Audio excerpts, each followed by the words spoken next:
Today, we're taking a look at something truly monumental in the world of historical preservation, the C. Douglas Sterner Military History Collection. This is, without a doubt, a definitive archive of American military valor, and it represents an unparalleled primary source for researchers everywhere. 30 million. Just let that number sink in for a second. That's the number of words in this collection. It spans over 125 volumes, 58,000 pages. This library is truly the result of a lifetime of singular dedication to preserving the raw data of history. And what's just incredible is that this is all the life's work of one man, C. Douglas Sterner. His entire mission has been to create a permanent, definitive record of American military valor, and to transform decades of painstaking research into a library you can actually hold in your hands. Okay, so here's how we're going to break this down. First, we'll get to know the man behind this incredible mission. Then, we'll explore the massive digital database that forms its foundation, dive into the physical book collection itself, and finally, really make the case for why this archive is an absolutely essential asset for any serious research institution. So, first things first, to really get a handle on the value of this collection, you have to understand its creator. The integrity of all this data is a direct reflection of the integrity of the man who spent his life curating it. You see, C. Douglas Sterner isn't just an author. He's a decorated combat veteran of the Vietnam War, he's the curator of the Essential Military Times Hall of Valor, and he's a tireless advocate for historical truth. So much so that he actually co-authored the federal Stolen Valor Act. It's that singular, unwavering commitment to authenticity that underpins this entire collection. So, that begs the question, right? What drives a person to dedicate their entire life to such a monumental task? Well, for Sterner, this mission wasn't born in a library. It was born from his own direct personal experience on the battlefield. As a U.S. Army combat engineer, Sterner served 2 incredibly grueling tours in Vietnam. And that experience, it didn't just make him a veteran. It forged in him a deep, personal understanding of the very valor he would dedicate the rest of his life to documenting. And look, this isn't just a summary of his service. This is the real deal. This is the official citation for his own Army Commendation Medal with Valor. So his dedication to preserving the stories of other heroes, well, it's rooted in his own profound understanding of what that service means and the incredible courage it demands. And that personal experience lit a fire under him. It fueled a public mission. The fight against what's known as stolen valor became absolutely central to his life's work. The need for a verifiable, public, and unimpeachable record of heroism, that is the core principle that gives this collection its unique authority and its academic importance.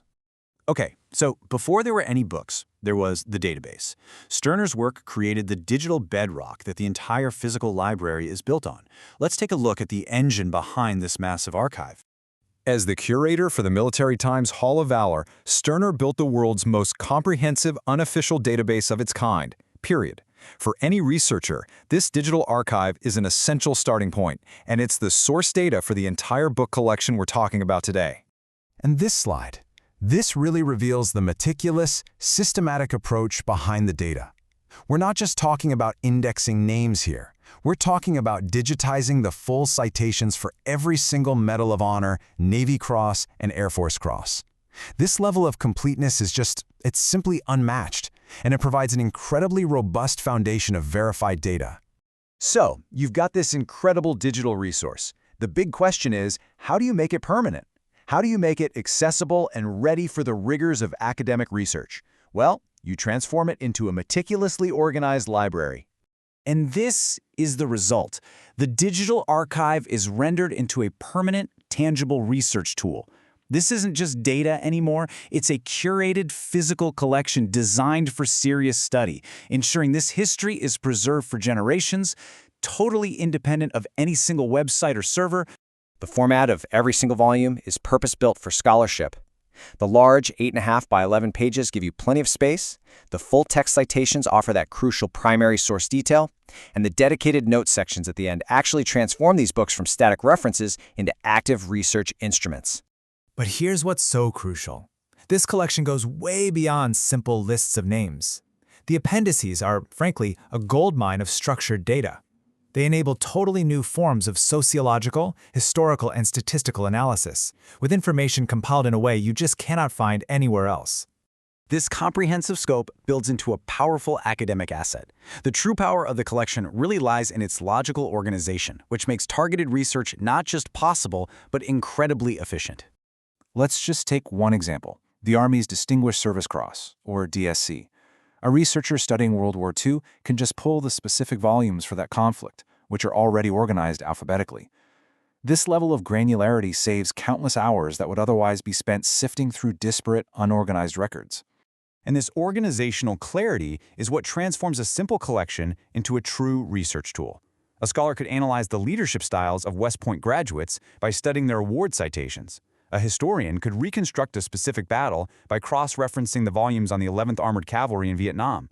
The possibilities for inquiry are built right into the library structure. So we've seen the man, the mission, and the material. Now let's bring it home and talk about what this collection means for your institution and for the scholars that you serve. In a world of fleeting digital information, where websites disappear overnight, how do you secure a permanent, foundational archive of primary source documents for your students, your faculty, and your community? Acquiring this collection isn't just about buying books. It's an investment in scholarship. It provides a turnkey research solution, it preserves at-risk historical documents, and it empowers whole new avenues of inquiry with its unique datasets. It fills a critical gap that currently exists in nearly every research library. Ultimately, it's this simple. There is no other collection like this in the world. It is the definitive physical archive of this crucial aspect of American history, and it's been curated with an unmatched level of authority and dedication. And that brings us to the final and maybe the most important question of all. With this unparalleled resource on your shelves, what new histories will be written? What forgotten stories will finally be told? What discoveries will your researchers make?